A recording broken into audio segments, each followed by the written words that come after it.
Integration का question है भाई। आ गया 24 0 से π/4, फिर साइन के अंदर मॉड्यूलस है और पीछे आपको दे रखा है भाई बॉक्स, मतलब ग्रेटेस्ट इंटीजर फंक्शन। उसको सॉल्व करने के बाद मिल रहा है भाई हमारा आंसर 2π + α। बस यहाँ से आपको अल्फ़ा की वैल्यू निकाल के आंसर में बतानी है। न्यूमेरिकल बेस्ड क्वेश्चन है। तो पहले तो कंसेप्ट की बात कर ले। तो कंसेप्ट के अंदर सबसे पहले आपको ये मॉड्यूलस है। तो मॉड्यूलस के लिए आपको पता होगा भाई, जब भी मोड ऑफ एक्स आता है तब हम क्या करते हैं भाई, प्लस लिखते हैं जब एक्स पॉजिटिव हो एंड माइनस लिखते हैं जब एक्स नेगेटिव हो। तो वो हमें चेक करना पड़ता है। एंड ये बॉक्स आया है, बॉक्स ऑफ एक्स। तो बॉक्स ऑफ एक्स के आंसर की बात की जाए तो भाई जब एक्स की वैल्यू 0 और 1 के बीच में होती है तब बॉक्स का आंसर क्या हो जाता है भाई, 0 हो जाता है। बॉक्स की वैल्यू 1 से लेकर 2 के बीच में होती है तो बॉक्स का आंसर क्या हो जाएगा भाई, 1। अभी हमारे पास बॉक्स में 2 sin x है, तब उसकी वैल्यू सोचेंगे।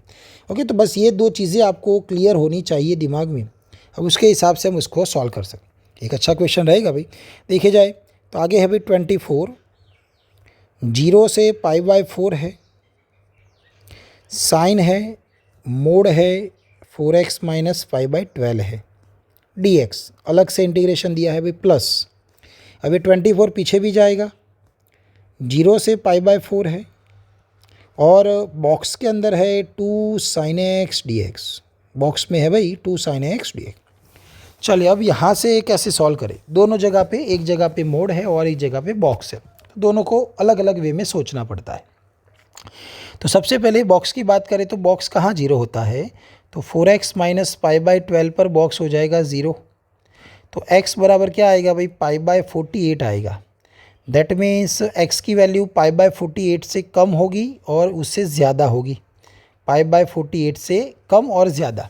अब π/48 से कम हो और उसको आप साइन के अंदर यहाँ रखोगे x की जगह पे, तो उस टाइम उसकी वैल्यू क्या आएगी, तो वही सोचोगे तो आपको पता चलेगा कि भाई x की जगह पे π/48 से लेस वैल्यू, यहाँ जो हम लिखे 4x - π/12, जब हम x की वैल्यू π/48 से कम ले तो उसका आंसर क्या आएगा, पॉजिटिव के नेगेटिव। तो उसका आंसर क्या आएगा भाई, आगे x है, उससे छोटी वैल्यू लोगे तो आंसर तो नेगेटिव ही आएगा। और वैसे ही जब x π/48 से आप बड़ा लोगे, कोई भी नंबर आप सोच सकते हो भाई π/48 से बड़ा नंबर, मतलब 2π/48 ले लो तो भी चलता है। उसको आप 4x - π/12 में रखोगे तो उसका आंसर ऑलवेज क्या आएगा भाई, पॉजिटिव आएगा। ओके, तो बस यहाँ से हम उसको अब आगे सॉल्व करें तो ये वाले में नेगेटिव और ये वाले में पॉजिटिव बनेगा। मतलब दो रास्ते आएंगे, 0 से π/48 के लिए और देन π/48 से π/4 के लिए। अब दूसरा यहाँ बॉक्स है। बॉक्स में हम देखते हैं भाई इंटीजर आंसर। तो 2 sin x का आंसर इंटीजर कब होगा, तो 2 sin x का आंसर इंटीजर होने के लिए आपको सामने यहाँ मतलब x की जगह पे क्या लिखना पड़ेगा, तो आपका आंसर इंटीजर हो जाएगा। तो हम यहाँ 2 साइन के टेबल में x की जगह पे एंगल में π/6 रखे तो ये 2 और ये 1/2, तो आपका आंसर क्या हो जाएगा भाई, 1। तो हमारा आंसर इंटीजर 1 कहाँ मिल रहा है, जब हमें यहाँ x की जगह पे हमने क्या रखा भाई, π/6। तो यहाँ एक x की वैल्यू आएगी π/6। उसके लिए हमारा बॉक्स का आंसर क्या आ रहा है, तो वो आ रहा है भी 1। तो यहाँ से हम सोच सकते हैं भाई कि जब x की वैल्यू लेस देन π/6 होगी, मतलब कि 0 से π/6 के बीच में, और दूसरा केस बनेगा भाई π/6 से लेकर 45 तक, तब जाके ये 2 sin x का जो आंसर होगा भाई, 2 sin x का जो आंसर होगा वो क्या होगा, यहाँ हमें जो आंसर मिलेगा, चलिए उसको सॉल्व करके लिखे। चलिए 2 sin x का आंसर, x की वैल्यू π/6 से कम हो तो sin x की वैल्यू क्या होगी भाई, 1/2 से कम होगी, क्योंकि साइन इंक्रीजिंग फंक्शन है तो वैल्यू π/6 के लिए 1/2 होती है, तो 1/2 से कम ही हो जाएगी। अब जब आप 2 से मल्टीप्लाई करोगे तो 2 sin x लेस देन क्या हो जाएगा भाई, 1 हो जाएगा। तो 2 sin x की वैल्यू 1 से कम आएगी। 1 से कम मतलब 0 और 1 के बीच में हो जाएगी। अब जब वैल्यू 0 और 1 के बीच में हो तो उसके बॉक्स का आंसर हमें मिल रहेगा भाई 0। तो ये इंटरवल के लिए बॉक्स का आंसर 0 है। अब ये इंटरवल की बात करें तो sin x की वैल्यू 1/2 से बड़ी होने वाली है। 1/2 से भाई बड़ी है तो उसके बाद जो आपका 2 sin x है वो 1 से बड़ा आएगा। अब जो वैल्यू 1 से बड़ी होगी तो उसके बॉक्स का आंसर 1 आएगा भी। 1 से बड़ी है वैल्यू तो बॉक्स का आंसर क्या हो जाएगा भाई 1। चलिए तो अब यहाँ ये कंसेप्ट लगा के हम इसको सॉल्व करेंगे। चलिए तो देखा जाए तो अब आगे पहले वाले को हमें मॉड्यूलस के हिसाब से सॉल्व करना था, तो उसमें आगे 24 लिखा हुआ है, 0 से 5/48 है, जिसमें मोड आपको नेगेटिव आंसर दे रहा था। अब उसके लिए साइन ऑड फंक्शन है तो वो भी माइनस को बाहर ही निकालेगा, तो माइनस साइन 4x माइनस π/12 होगा dx के साथ। ओके, और प्लस दूसरा केस π/48 से π/4, यहाँ साइन पॉजिटिव आंसर दे रहा है, मतलब मॉड्यूलस पॉजिटिव दे रहा है तो साइन भी पॉजिटिव रहेगा वहाँ पर, तो साइन का आंसर हो जाएगा भाई पॉजिटिव 4x माइनस π/12, साथ में रहेगा भाई dx। तो ये काम ख़त्म हुआ मॉड्यूलस के लिए।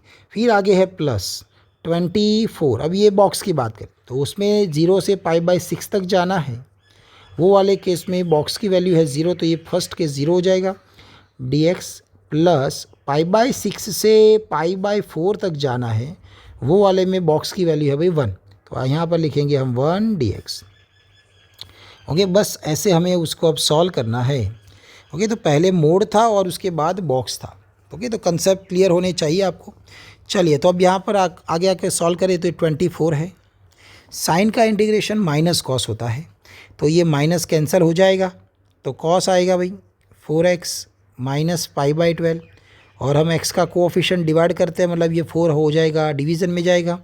लिमिट लगेगी यहाँ पर 0 से π/48, फिर साइन का इंटीग्रेशन आएगा, फिर वो माइनस होगा तो हमने आगे लिखा है माइनस, फिर कॉस आएगा वही 4x माइनस π/12, एंड नीचे बनेगा भाई 4, लिमिट के साथ π/48 से लिमिट जाएगी π/4 तक, प्लस 24, फर्स्ट वाला तो 0 है तो लिखेंगे नहीं, 1 का इंटीग्रेशन x होगा लिमिट के साथ π/6 से π/4। बस अब इसको सॉल्व करना है। चलिए सॉल्व करें तो ये 4 यहाँ से कॉमन आके यहाँ कैंसिल करोगे तो 6 हो जाएगा, तो बाहर 6 है। अब लिमिट रखेंगे 4x माइनस π/12 में आप π/48 रखोगे तो 4 इंटू π/48 मतलब π/12, π/12 माइनस π/12 0, कॉस 0 की वैल्यू हो जाएगी भाई 1। फिर आएगा माइनस, x की जगह पे 0 रखा जाएगा तो कॉस माइनस π/12 आएगा, बट कॉस इवन है तो वो माइनस को खा जाएगा भाई।